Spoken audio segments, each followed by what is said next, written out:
बिस्मिल्लाहिर्रहमानिर्रहीम, अस्सलाम वालेकुम। जियो न्यूज़ के इस्लामाबाद स्टूडियो से आप देख रहे हैं कैपिटल टॉक और मैं हूं मुनीब फारूक। एक मंसूबा जो कि ग्रीन लाइन बस मंसूबा है, एक रैपिड ट्रांसपोर्ट सिस्टम है। कहना तो ये चाहिए कि सबको खुश होना चाहिए कि फाइनली कराची के हिस्से में कुछ आ रहा है। अच्छी बात है कराची के रहने वालों को शायद कुछ रिलीफ मिलेगा, कोई ट्रांसपोर्ट सिस्टम बेहतर होगा। वो फटी पुरानी, वो उधड़ी हुई बसें, वो उधड़ी हुई बसों की सीट्स, उसके अलावा उन्हें कोई अच्छा ट्रांसपोर्ट सिस्टम मिलेगा। लेकिन ये मंसूबा ये कहां से ओरिजिनेट हुआ? ये 2016 में शुरू हुआ। पाकिस्तान मुस्लिम लीग नून का दौर था। पाकिस्तान मुस्लिम लीग नून ये कहती है कि हमने 90% काम इंफ्रास्ट्रक्चर का कर लिया था प्रोविंशियल गवर्नमेंट के साथ मिलकर। पाकिस्तान तहरीक इंसाफ को और कोई काम नहीं आता सिवाय मुस्लिम लीग नून के जितने भी प्रोजेक्ट्स हैं उनके ऊपर अपनी तख्तियां या फटियां लगाने का। जबकि असद उमर साहब की बात आपने सुन ली कि भाई ना पेमेंट मैकेनिज्म, ना कोई सॉफ्टवेयर, ना बसेस ऑर्डर की। आपने कैसे एक ट्रैक बना के समझ लिया कि हमने 90% काम कर लिया था? और जिन्होंने ये काम अब मुकम्मल फाइनली किया है या करने जा रहे हैं, क्रेडिट तो उन्हीं को मिलेगा ना, यानी पाकिस्तान तहरीक इंसाफ को। अब आज जो अलामती इफ्तिताह करने के लिए जनाब एहसन इकबाल साहब, जनाब मोहम्मद जुबैर साहब और जनाब मिफ्ताह इस्माइल साहब पहुंचे, तो वहाँ पर जो लॉ इन्फोर्समेंट के इदारे हैं उनके साथ उनके जो मामलात हुए वो आप इस फुटेज के अंदर देख सकते हैं। कुछ अच्छे मनाजिर नहीं है, लेकिन मुद्दा क्या है? मुद्दा एक है कि क्लेम ये करना है कि भाई ये हमारा मंसूबा था और हम इसका अलामती इफ्तिताह कर रहे हैं। हुकूमत जो तहरीक इंसाफ की है, वफाकी हुकूमत, वो गलत कर रही है। तो ज़रा इस पर भी बात होगी कि इंफ्रास्ट्रक्चर के डेवलपमेंट के मंसूबे पाकिस्तान के मंसूबे हैं। थोड़ा सा बड़ा दिल करना चाहिए आज की हुकूमत को भी और जो आज की अपोजिशन है मुस्लिम लीग नून उसको भी, लेकिन ऐसा नहीं होता। प्रोविंशियल गवर्नमेंट का क्या मौक़िफ़ है, यानी पाकिस्तान पीपल्स पार्टी का, वो भी इस मामले पर हम आपके सामने रखेंगे। एक और अहम मामला वो ये है कि आसिफ जरदारी साहब, जारी बात है NA 133 में पाकिस्तान पीपल्स पार्टी का बड़ा है। आसिफ जरदारी साहब उसके बाद बहुत ज़्यादा जोश में नजर आ रहे हैं। उन्होंने कहा बल्दियाती इंतखाब भी हम दबा के लड़ेंगे और बड़ा ज़बरदस्त टर्न आउट होगा और पाकिस्तान पीपल्स पार्टी गेन करेगी। लेकिन जो बयानबाजी है वो कुछ ऐसी है जिसके ऊपर कोई डिस्कम्फर्ट सामने आ रहा है, और कुछ तो ऐसे बयानात हैं जो कि शायद तहजीब और तमीज़ के ज़ुमरे में भी नहीं आते। उस पर भी बात करेंगे। क्या पाकिस्तान आज की तारीख में, पाकिस्तान की हुकूमत, पाकिस्तान का निज़ाम लेस करा in comparison to the previous government, या वो दौर अच्छा था और आज का दौर ख़राब है? इसके ऊपर भी प्रोग्राम में बात होगी। अपने मेहमानों का तारुफ मैं करवा देता हूँ। हसान के साथ मौजूद हैं, स्पेशल असिस्टेंट हैं to the chief minister Punjab और इंफॉर्मेशन। हसान साहब बहुत शुक्रिया। अताउल्लाह तारड़ साहब हमारे साथ मौजूद हैं, डिप्टी सेक्रेटरी जनरल हैं पाकिस्तान मुस्लिम लीग नून के। कादिर मंदोखेल साहब हैं, पाकिस्तान पीपल्स पार्टी के MNA हैं। मंदोखेल साहब बहुत शुक्रिया आपका भी, आपने हमें ज्वाइन किया। सबसे पहले मैं ज़रा तारड़ साहब आपसे पूछना चाहूँगा, वो भाईजान इफ्तिताह हसान खावर साहब की जमात ने करना है, आज की हुकूमत वो है, ये अलामती इफ्तिताह क्या होता है of all the things that you do कि भाई हमने जाके लाजमी एक वहां पर मामला करना है? बट ठीक है, क्रेडिट ले रहे हैं, ले लें, तो वक्त बताएगा किसका क्रेडिट था, किसने लिया, किसने बनाया। Something will be on the paper. आपने क्या शो करना है लोगों को जाके? देखिए, मैं समझता हूं कि अगर इनके पल्ले कुछ होता और इन्होंने इस मुल्क में कुछ बनाया होता सिवाय पैसे के और करप्शन के, बदउनवानी के, और एक बदतरीन सूरत हाल है मुल्क की। कुछ रिवायात हमने कायम की थी मुनीब साहब। मियां Nawaz Sharif as prime minister Multan airport का इफ्तिताह करने गए थे। अच्छा जी। और उन्होंने कहा कि मुझे अच्छा नहीं लग रहा कि मैं इसका इफ्तिताह कर रहा हूं, इसका गेस्ट ऑफ ऑनर यूसुफ रजा गिलानी साहब को होना चाहिए। ठीक है, उनका ब्रेन चाइल्ड था, उन्होंने इसको शुरू किया। आज भी तस्वीर मौजूद हैं, मियां नवाज शरीफ के साथ यूसुफ रजा गिलानी स्टेज पर बैठे हैं। अच्छा जी। प्रॉब्लम यह नहीं है कि तहरीक इंसाफ करप्ट है, प्रॉब्लम यह नहीं है कि तहरीक इंसाफ करप्ट होने के साथ साथ नाअहल है, प्रॉब्लम यह भी नहीं है कि नालायक है, प्रॉब्लम यह है कि यह बेहिस लोग हैं। अच्छा, यानी अगर हम एक प्रोजेक्ट को 90% कंप्लीट कर रहे हैं और अपने कारकुनान का हौसला बढ़ाने के लिए, उस प्रोजेक्ट के हवाले से लोगों को आगाही देने के लिए हमने साइड पे अपना एक प्रोग्राम रखा है, तो होने दो भाई। ये तो कोई तरीका नहीं है कि एक आप क्लेम है। तार साहब एक मिनट, ये 90% कंप्लीशन की जो बात आप कर रहे हैं कि 90%, कैसे? वो कहते हैं ना सॉफ्टवेयर है, ना पेमेंट मैकेनिज्म है, ना बसें ऑर्डर की हैं, खाली ट्रैक है। बात यह है कि ये मैं आपको अफसरान के नाम भी बता देता हूं, तारीखें भी बता देता हूं, काम की कंप्लीशन भी बता देता हूं, कहां तक हुई थी, किसका ब्रेन चाइल्ड था, कैसे हुआ। देखिए, मैं इस बहस में इसलिए नहीं डलना चाहता कि हम वो लोग हैं जिन्होंने 3 मेट्रो बस 90 किलोमीटर की 100 अरब में बनाई हैं और रिकॉर्ड टाइम में कंप्लीट की हैं, और ये वो लोग हैं जिन्होंने 27 किलोमीटर की एक मेट्रो बस 100 अरब में बनाई है, और जिसमें बदउनवानी के नए रिकॉर्ड कायम किए हैं, करप्शन के नए रिकॉर्ड कायम किए हैं। बस चलनी थी राइट साइड पे, प्लेटफॉर्म लेफ्ट पे बना दिया। अच्छा। कहीं आग लग रही है, कहीं से शोले उठ रहे हैं, कहीं से जंगले टूट रहे हैं। बात देखिए, प्रॉब्लम क्या है? प्रॉब्लम माइंडसेट का है कि जब डेंगू आए तो आप डेंगू बरादरान के हैं, और अपना जब डेंगू फैल जाए क्योंकि आपने स्प्रे नहीं करवाया तो कोई जवाब नहीं। हम बस बनाएं तो वो जंगला बस है, आप बनाएं तो हम तालियां बजाएं। देखिए, तो आप ही खुला दिल कर ले। वैसे तार साहब, आपने 3 मेट्रो अगर आप चला ली सक्सेसफुली, और अगर आज आप हुकूमत कुछ कर ही रही है कराची के लिए, वैसे ही कुछ अच्छा हो रहा है, तो भाईजान दिल बड़ा कर लेना। पंजाबी में कहते हैं कराची की भी सुन लेना। हमें आप दीवार में चुनवा दें क्योंकि हमने मोटरवे बनाई इस मुल्क की पहली। अच्छा जी। वो मुनीब साहब, आज मोटरवे ना होती, मुझे जाती तौर पे पता है, आप लाहौर से इस्लामाबाद ट्रैवल करते हैं, ये नवाज शरीफ ने मोटरवे ना बनाई होती तो मुनीब साहब को नेशनल हाईवे अथॉरिटी से कॉल आती कि मुनीब साहब ये टोकन है, आपने जुम्मे को ट्रैवल करना है, ये मंडे का टोकन है, जीटी रोड पे जगह नहीं है। तब भी बातें की गई थी। इस मुल्क में इन्होंने बनाया क्या, मुझे बता देना, किसी और सियासी जमात ने क्या बनाया है? अच्छा। लाहौर कराची मोटरवे हम बनाए, बिजली के मंसूबे हम बनाए, हर चीज हम बनाए, और बातें भी हम सुने। अच्छा, नहीं आपने बातें नहीं सुनी, मतलब पल्ले कुछ नहीं है। और मेन बात तारिक साहब जो समझ आई है ना, वो ये कि इफ्तिताह में आपको भी बुलाना चाहिए था। ये फटिया खाली पाकिस्तान मुस्लिम नहीं, ना हमारी ये ख्वाहिश नहीं है। अगर हम एक प्रोजेक्ट को सेलिब्रेट करना चाहते हैं, हमने साइड नहीं, मुनीब साहब आपने लॉ पढ़ा हुआ है, आईने पाकिस्तान है, फ्रीडम ऑफ असेंबली है कि नहीं है? बिल्कुल है। फ्रीडम ऑफ एसोसिएशन है कि नहीं है? बिल्कुल है। फ्रीडम ऑफ स्पीच है कि? मेरे कॉन्स्टिट्यूशनल राइट्स हैं, मैं ऑरेंज ट्रेन का इफ्तिताह करूं, मैं बैठ के अपना कोई और फंक्शन करूं किसी पब्लिक स्पेस के अंदर। ये कौन होते हैं हमें धक्के देने वाले, और ये कौन होते हैं हमें कहने वाले कि ये ना करो? ठीक है, लेट मी इतनी इनसिक्योरिटी है ना, सिक्योरिटी है तो सियासत ना करे, कोई और काम कर लें। अच्छा आसान साहब, बात यह, एक तो जी बात सुने, एक तो आप कर्टसी कॉल किया करें या कर्टसी एक वो इन्विटेशन भेजा करें। देखें, फैक्ट ऑफ द मैटर ये है कि ग्रीन लाइन हो, कोई और मंसूबा जो पाकिस्तान मुस्लिम लीग नून के दौर में शुरू हुआ है, आप बुला लिया करें, कोई रिप्रेजेंटेटिव आ जाए, अच्छी बात है, मुल्क का भला होता है ना। दूसरी बात ये है, वो भाईजान अगर कर ही रहे हैं वो अलामती इफ्तिताह, तो पंजाबी में कहते हैं तुसी बंदे चढ़ा देंगे हो पीछे, ये हो गया वो हो गया, यहाँ नहीं करना। वो आइन ने उन्हें इख्तियार दिया है, वो इंतशार फैलाने नहीं गए थे, सेलिब्रेट करने गए थे। आपको उस पर भी एतराज है आसान साहब?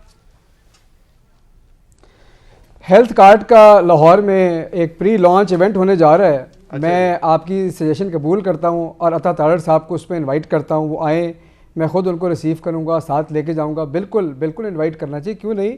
ये आवाम के भलाई के मंसूबे हैं, आवाम की खुशी में सबको शरीक होना चाहिए। मुझे बिल्कुल कोई एतराज़ नहीं अता साहब को बुलाने में, और बिल्कुल इनको मैं आपके प्रोग्राम में दावत दे रहा हूँ। ठीक है। दूसरी बात यह है कि मौके पर क्या हुआ, मैंने अभी तक उसकी इतनी डिटेल नहीं देखी, लेकिन जहाँ तक मुझे याद पड़ता है कराची में तो सिंध की हुकूमत है, लॉ एंड ऑर्डर वो सारा कुछ तो सिंध पुलिस के कंट्रोल में है।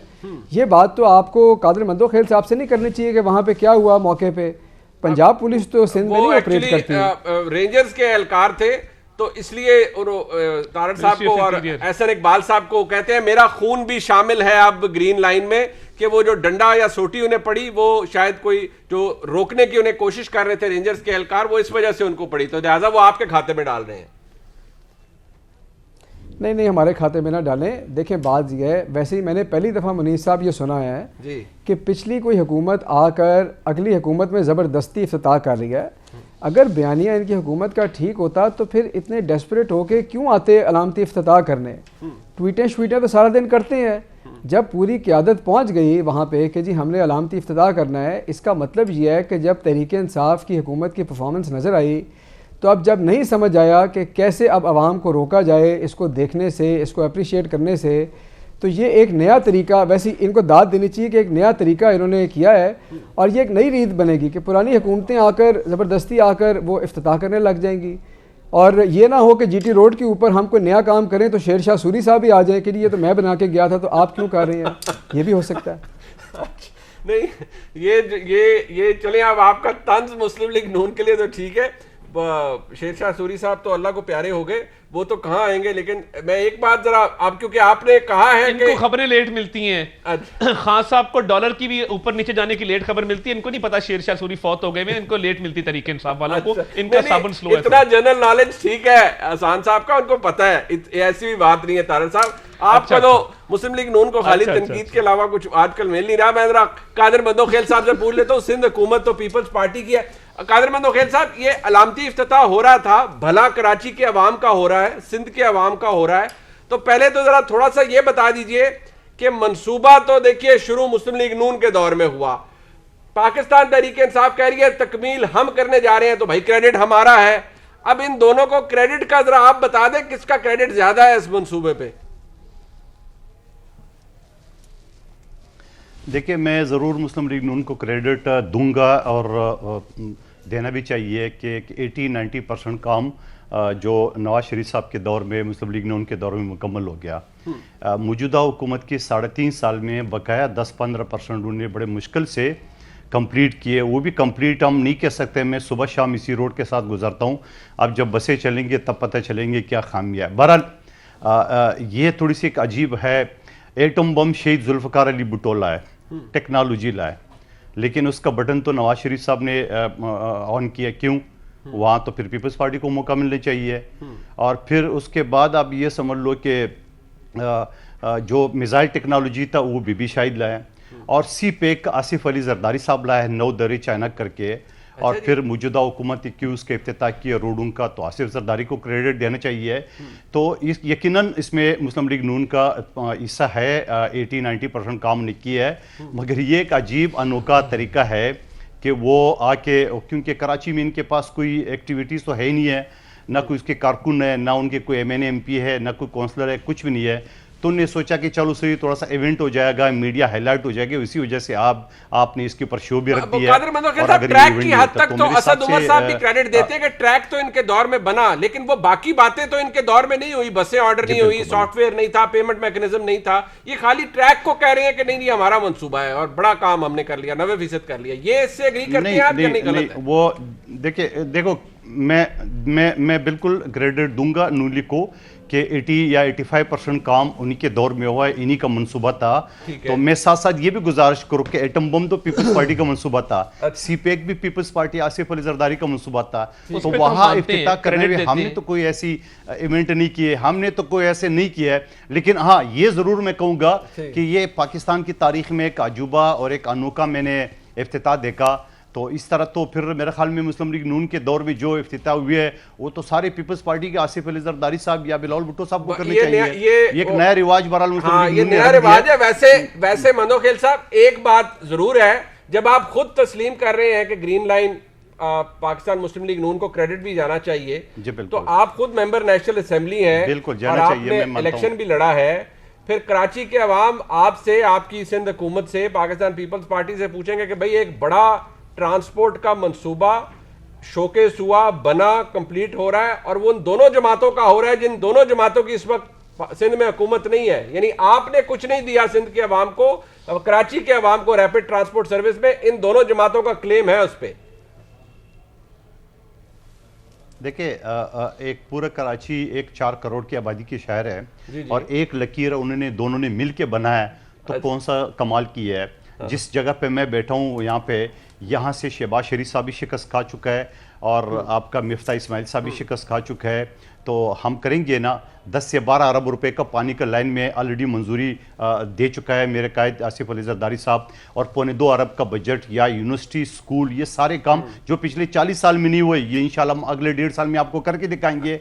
लेकिन पूरे कराची में जो कॉरिडोर है, या जो रोडों का जाल है, या एक से एक और हॉस्पिटल है, जो एशिया के सबसे बड़ा हॉस्पिटल NICVD का जो जाल है, जो 10 जिलों में है, और फिर बेनजीर ट्रॉमा सेंटर, फिर आपका एयरपोर्ट से खरका, बहुत सारे मंसूबे आपके सामने। तो मैं गिनवाना चाहूंगा तो आपका शो कम बढ़ जाएगा। हुकूमत कर रहे हैं आप, रोड ट्रांसपोर्ट नेटवर्क या अच्छी बस सर्विस तो सिंध हुकूमत ने ही देनी थी कराची के अवाम को। 13वें साल में आकर भी अगर वो मंसूबा शोकेस हो रहा है जो ये जमातें कर रही है, मैं बात दोबारा ये कहूंगा, तो लोग सवाल जरूर उठाएंगे, पूछेंगे जरूर आपसे कि चले आप कह रहे हैं हमने ये भी दे दिया, वो भी दे दिया, लेकिन उन दोनों जमातों ने दिया जिनकी इस तरह अगर देखा जाए सिंध में हुकूमत नहीं है, आपकी है, 13वां साल है, एक स्टेंट में जा रहे हैं आप, 5 साल पहले, दूसरे 5 साल, ये तीसरा साल। देखिए, इससे हट के कि बहुत सारे मंसूबे मैं आपको गिनवा सकता हूँ जो कराची में हमने की है, सिंध में हमने की है, मगर एक लकीर या 40 बसों से तो ये कराची तो नहीं आबाद होना। और अभी रिसेंटली सिंध हुकूमत ने मुआहदा किया है फॉरेन कंपनी से बसों का, तो बाकी हमने किसको देना है? ये तो एक लकीर मैंने आपको बता दिए। अगर आप कराची से वाकिफ है तो नागन चौरंगी से लेके कैद आज़म के मज़ार तक, तो कराची तो ऐसे तो बहुत सारी शहर है, उसको ट्रांसपोर्ट कौन देगा? अगला जो ना वो आधा अधूरा छोड़ गए। मौजूदा हुकूमत 3.5 साल में उसने उस अधूरे को 15% कम्प्लीट किया, तो कौन सा कमाल कर दिए? मगर आप कहते हैं दोनों ने कोई कमाल नहीं किया, एक अधूरा छोड़ के दूसरे 3 साल में ये किया, दोनों ने कमाल नहीं किया। कमाल आप करेंगे नहीं, पाकिस्तान पीपल्स पार्टी करेगी। एक ब्रेक है जी, एक इंपॉर्टेंट इशू है उस पर वापस आए। आज पाकिस्तान के जो हालात है, क्या आज का पाकिस्तान ज्यादा करप्ट है इंतजामी मामलात में, ओवरऑल जो लोगों का परसेप्शन है, या पिछला पाकिस्तान सस्ता आज है? क्या वाकई आज का पाकिस्तान सस्ता है या पिछला पाकिस्तान सस्ता था? जरा इस पर भी बात कर लेते हैं, हमारे साथ रहिए।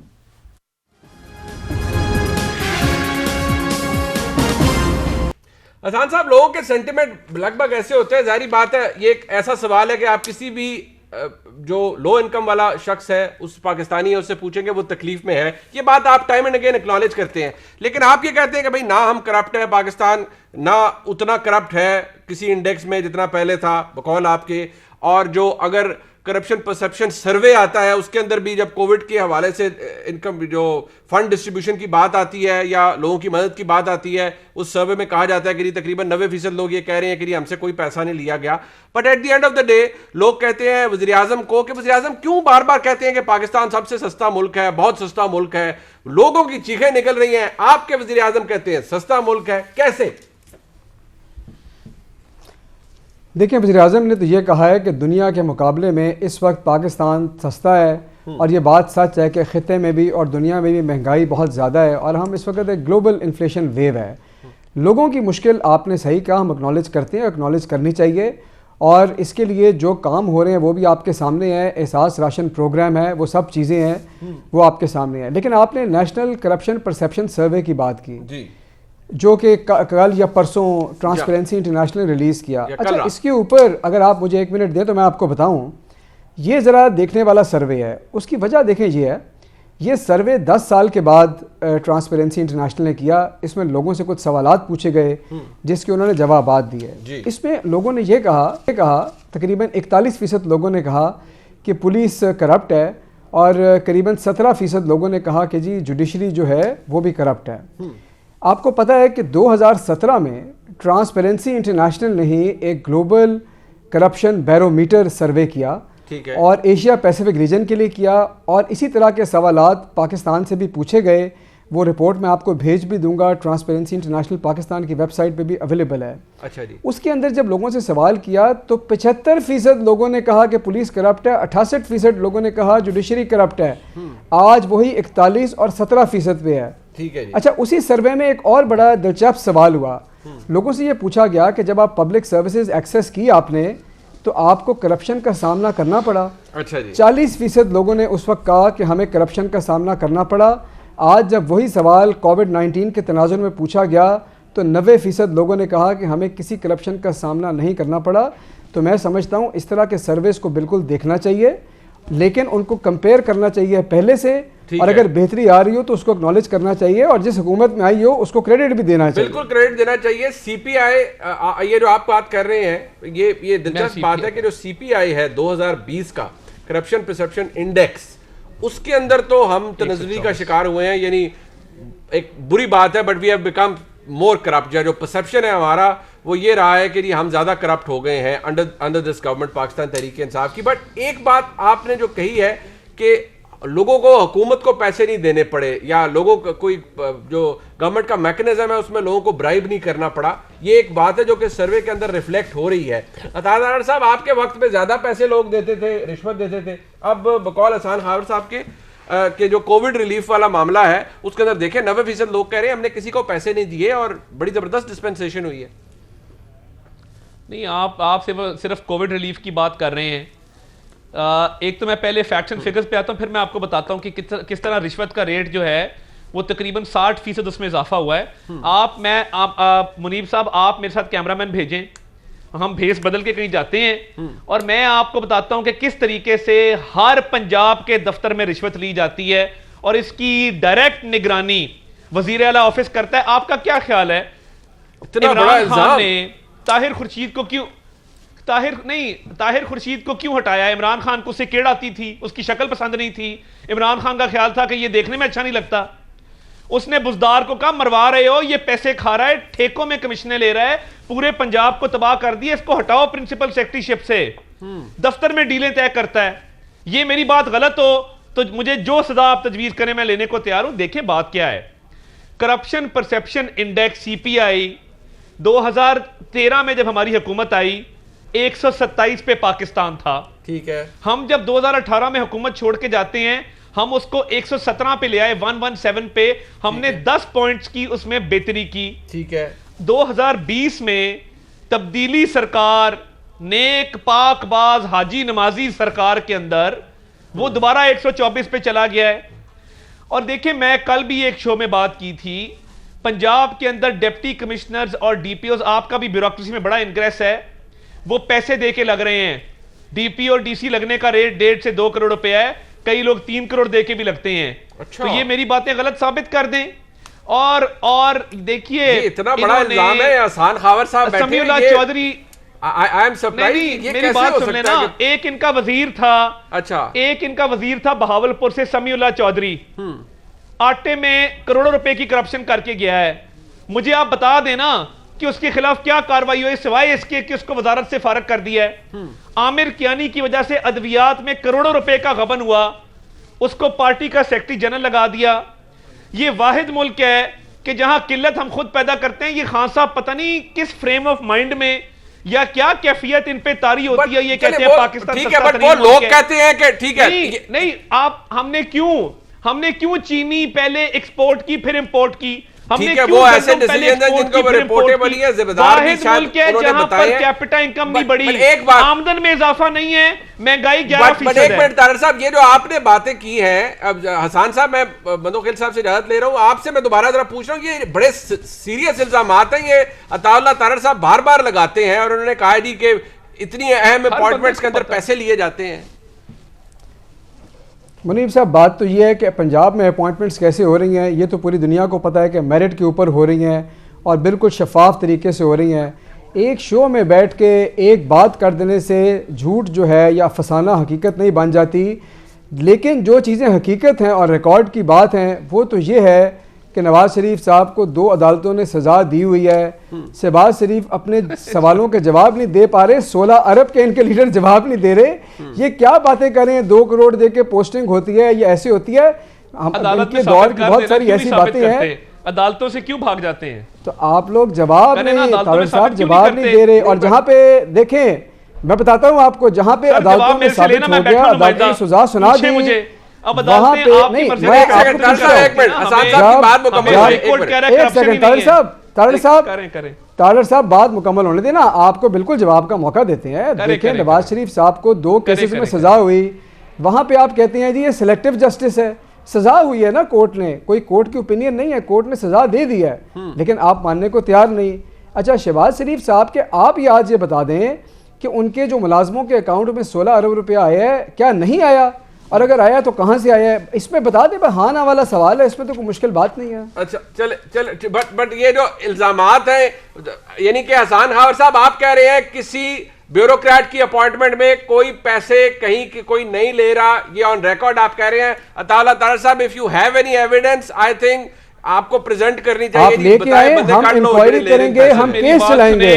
अपना मुनीब साहब, मुनीब साहब अपने दिल पे हाथ रखें हम और अल्लाह को हाजिर नाजिर जान के चलें। मैं मुनीब फारूक साहब को आज चैलेंज कर रहा हूं, दिल पे हाथ रखें और कहें अल्लाह ताला को हाजिर नाजिर जान के कि फरा नामी खातून और एहसन जमील गुज्जर का पंजाब की ब्यूरोक्रेसी में कोई ताल्लुक नहीं है। मैं शो छोड़ के चला जाऊंगा आप अगर ये बात नहीं मानते तो। इतनी भारी काम आप मुझे हाजिर नाजिर अल्लाह को जान के, मैं तो फरा कौन है, कहता हूं कि मुझे फरा कौन है, एहसन जमील गुज्जर कौन है, सीईओ ड्राफ्ट कैसे लगवाया हुआ है? आज तो आपको पता नहीं इन्वॉल्व है साहब जो है, जी जी, आज अता तारड़ साहब नहीं, मुझे बता देना। नाम के वो एक DPO फर्द पाक वाहिद पतन भी अता था। साहब, आप 16 अरब का तो हिसाब दे दें, डीपीओ पाक पतन की आप मुनीब, बात मैं कर ना रही हैं, बोलूं। उसका नहीं, जवाब मैं- आपने कहा मुझे मैं जवाब देने का एक मौका एक दें, पाई का हिसाब आप जवाब दूंगा। तो दे दीजिए। मैं माने एक एक पाई का हिसाब दूंगा। अदालत के अंदर उस 16 अरब के हवाले से मुझे मत उलझाएं। अब मैं अच्छा, चलो FIA ठीक को है, भी एक चैलेंज कादर करता हूं, आप मंदोखेल साबित साहब। करें ना। सर, क्या आज का ऑप्शन है? एहसन जमील गुज्जर और फराक का जवाब 16 अरब नहीं है। ठीक। एहसन जमील गुज्जर और फराक का जी, जवाब जी, 16 जी, अरब अच्छा बिल्कुल चलो नहीं एक है। मिनट तारड़ साहब एक मिनट क्या बात कर रहे कादर हैं? मंदोखेल साहब, ये चले आप एक बात है, लेकिन क्या आपको लगता है कि आज का पाकिस्तान मुस्लिम लीग नून के पाकिस्तान से सस्ता है और लेस करप्ट है?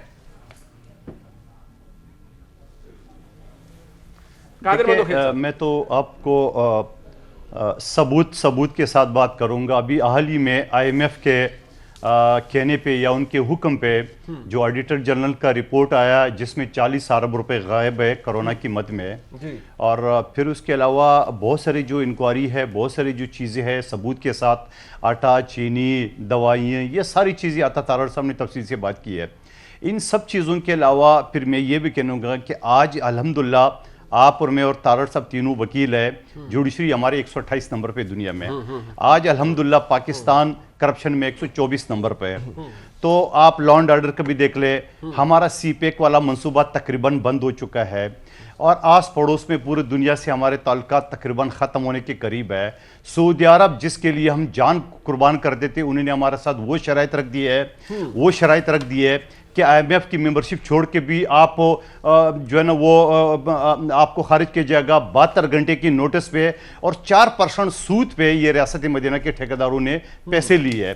तो आप मुझे बताओ कि आप पाकिस्तान को ले कहाँ जा रहा है? मैं तो आपको फिगर बता रहा हूँ जुडिशरी का, आपको करप्शन का, और फिर ये 40 अरब का इनके पास कोई जवाब नहीं है। सवाल यह है कि आगे चल के इसने जो 3.5 साल में पाकिस्तान का जो हाल करना था वो तो कर चुका है। अल्लाह न करे ये अगले 1.5 साल पूरे करे तो उसके बाद क्या हाल होगा आपके सामने है। अभी के इलेक्ट्रिक का ₹4.25 कराची का बढ़ गया। आपने आपने 162 अरब रुपए का आपने 1100 अरब का किया है, आपने 120 अरब का किए, वो कहां गए उनके दावे? सारे के सारे अच्छा, चले, तो ये पाकिस्तानी आवाम का खाल तो उतार रही है, अब अड़िया भी मसल रही है। अच्छा चले, ये मैं हसन खावर साहब आपका शुक्रिया अदा करूंगा, आपने जाना भी है। मैं एक ब्रेक लेता हूं जी, वापस आएंगे। अताउल्लाह और कादिर मंदोखेल साहब हमारे साथ हैं। एक मामला जो कि पाकिस्तान मुस्लिम लीग नून और पीपल्स पार्टी के दरमियान है, वो NA 133 से शुरू हुआ है, लेकिन उसमें तलखी बढ़ रही है। उस पर बात करते हैं ब्रेक के बाद।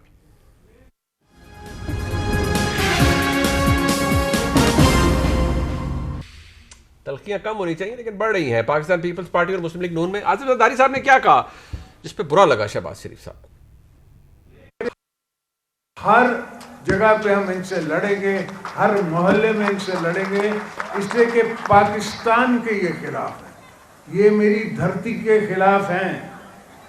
जो इस धरती में नहीं मरना चाहता उसको क्या मसला है? कादिर मंदोखेल साहब, ये आसिफ जरदारी साहब ने क्या कह दिया? ऊपर शहबाज शरीफ साहब ने बड़ा मध्यम किस्म का एहतजाज किया, बड़ा महजब किस्म का। उन्होंने कहा जरदारी साहब स्टेटमेंट्स अबाउट मियां नवाज शरीफ इज अनफॉर्चुनेट, यानी कि बड़ी बदकिस्मत स्टेटमेंट है। मियां साहब unwavering commitment to Pakistan has always been unquestionable. Zardari साहब knows the conditions in which MNS had to go abroad. We should refrain from such remarks and work for greater good of the country. आप खराब कर रहे हैं जरदारी साहब उस इत्तेहाद को जो कि ऑपोजिशन शायद बनाना चाहती है। ऐसा क्यों कर रहे हैं जरदारी साहब? देखिए, पहली बात तो मुनीब साहब कोई इत्तेहाद हमारा नहीं है। इन्होंने जो शोकाज मेरे चेयरमैन को दिए है, इसकी तो किसी सूरत में कोई माफ़ी है ही नहीं है। अच्छा। जब तक वो माफ़ी इस तरह से ना मांगे तेरे पे कि हमसे गलती हो गई, एक चीज़ हो गई है, क्योंकि शोकाज दिया जाते अपनी मातेहत को, अपनी बराबर को नहीं है। ठीक है ना, बड़ी एक बात।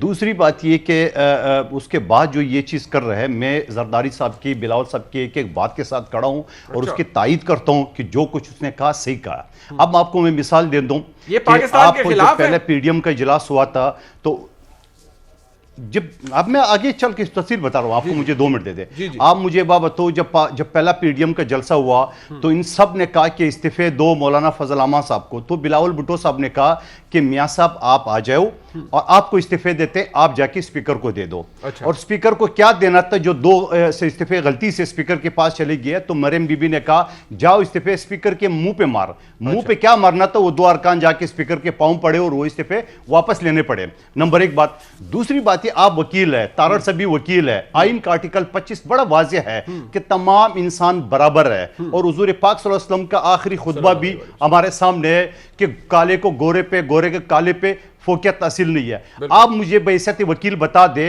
कि बकरी चोर और साइकिल चोर तो जेलों में बैठे हुए हैं, और नवाज शरीफ साहब दूसरी मर्तबा अदालतों से सजा होके और वो बाहर जाते, तो इस तरह इसी वजह से तो पाकिस्तान की अदलिया 128 नंबर पे है। अच्छा। क्यों नहीं होगी कि आप अगर इस तरह करेंगे, आप 50 रुपए स्टाम्प पे एक अगले को भेज देते और फिर भूल जाते, और इमरान खान ने भी जान छुड़ाने के लिए उसको भेज दिया है। लेकिन मेरा जो लीडर है आसिफ जरदारी आज भी अदालतों का सामने कर रहा है। मेरी अदी फरियाल जो कि 12 बजे, आप कानून जानते हो, 8 बजे जेलों के दरवाजे बंद हो जाते, किसी जज के हुक्म पे कोई कैदी अंदर नहीं जाए, उसको 12 बजे भेजा है।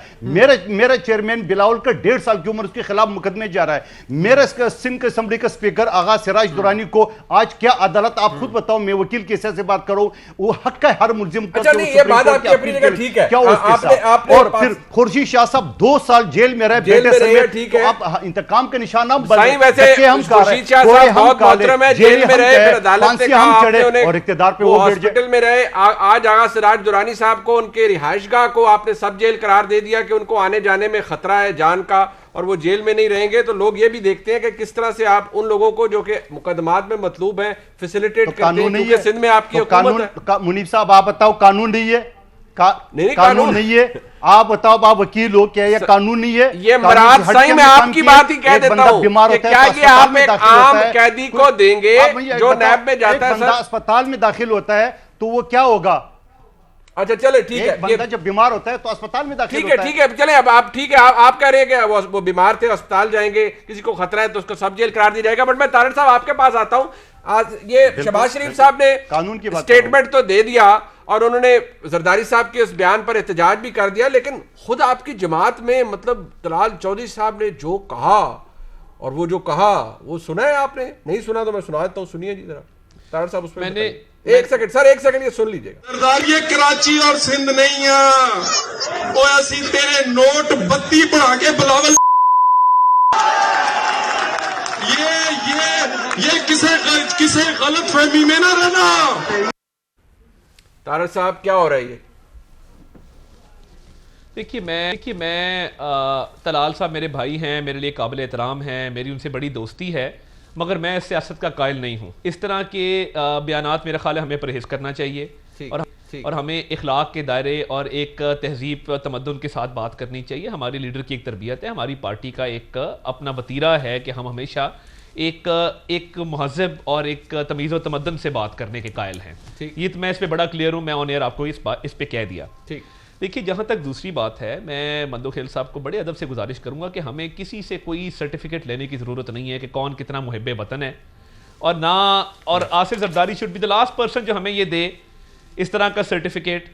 हमें क्या सजा सुना रहे हैं कि जी वो चोर जेल में पड़े हैं और आप बाहर चले गए। तो ये पहली बात तो ये है कि ये तब ख्याल नहीं आया था आपको जब मियाँ साहब बाहर जा रहे थे, तो आप तो मरसिए पढ़ रहे थे कि जी मियाँ साहब को बाहर भेजें, तो आपने तब गलती की, इस पर माफी मांगे कौम से, नंबर 1। नंबर 2, मियाँ साहब की केसेस की लीगल कम्प्लेक्सिटीज में जाए बगैर आपके खिलाफ जो अरबों रुपए के स्कैंडल है, मैं आपको बावसूख जराए से बता सकता हूं कि नैब के पास इतनी खौफनाक फाइलें हैं कि जरदारी साहब के कम से कम 4 केसेस में तो 4-5 दिन के ट्रायल के बाद कन्विक्शन हो सकती है। ये लोग किन टर्म्स पे बाहर बैठे हैं, क्यों बाहर बैठे हैं, ये अल्लाह ताला इनको बाहर ही रखे, मेरी दुआ है। अच्छा, मगर बाहर बैठ के शीशे के घर में बैठ के दूसरों को पत्थर मत मारें। अच्छा। हमने शर्जील मेमन वाली जेल नहीं काटी अस्पताल के अंदर, हमने खुर्शीद शाह वाली जेल नहीं काटी ड्राइंग रूमों के अंदर, हम सिराज दुरानी की तरह कैंप जेल डिक्लेयर करके नहीं आए, हम जमीन पे सोए हैं। हमने पंजाब की जेलें वो फस्तायत बर्दाश्त की है कि जहां पे इमरान खान और शहजाद अकबर खुद सुपरिंटेंडेंट को कॉल करके कहते थे कि हीटर बंद कर दो, और जमीन पे सुलाओ। साहब, आप लोगों की याशी वाली जेलें होंगी सिंध के अंदर। अच्छा। सिंध हमारा सूबा है, मुझे बहुत प्यारा है, मगर आपने जो अदल के निजाम को बेड़ा गर्क करके वहां पे रखा है, बात करने से पहले सोच लिया करें। और दूसरा, अपने लीडर को कहें कि हार का जश्न नहीं मनाया करते। खानेवाल बैठा हूं, इस वक्त भी खानेवाल मौजूद हूं। 16 तारीख को दूध का दूध और पानी का पानी होगा। मैं देखता हूं आप किस तरह हार का भी जश्न यहां मनाते हैं। अच्छा, ये हार अल्लाह का ताला के फजल से ठीक, ये हार का जश्न पहली दफा देखे, पार्टी हार के तालियां बजा रही है। आपके फ्लाइंग वोट किसी आते दे रह रही है गए, लोगों को। उन्होंने कि मैं- 5000 से 32,000 पे चले गए, तो उन्होंने जश्न तो मनाना है ना बात तारड़ ये साहब। ना, हमारी लीड 12,000 की थी 2018 में, वो मनाना है 15,000 की लीड निकली है। इन्होंने अगर तरीके इंसाफ से, तरीके लबैक से, अवामी तहरीक 9,000 भी तो थे से, आपके लटरम वोट। पटरम से जितने वोट इकट्ठे करके पैसा लगा के वोट लिए, इनको मुबारक हो, मगर हार का जश्न नहीं मनाया ठीक है, जाता। ठीक है। बंदो खेल साहब के इलेक्शन में वीडियो तो 400 आपकी आ वोटों गई का ना। फर्क पड़ा था। इधर तो 15,000 का फर्क है। पैसा- अगर पैसा- 15,000 से पैसा हार की वीडियो भी को जश्न आपकी मनाना आ है, गई ना। आपकी आ गई है, देखिए, नोटिस। पंजाब में पीपल्स पार्टी को तबाह करने वाला कौन है?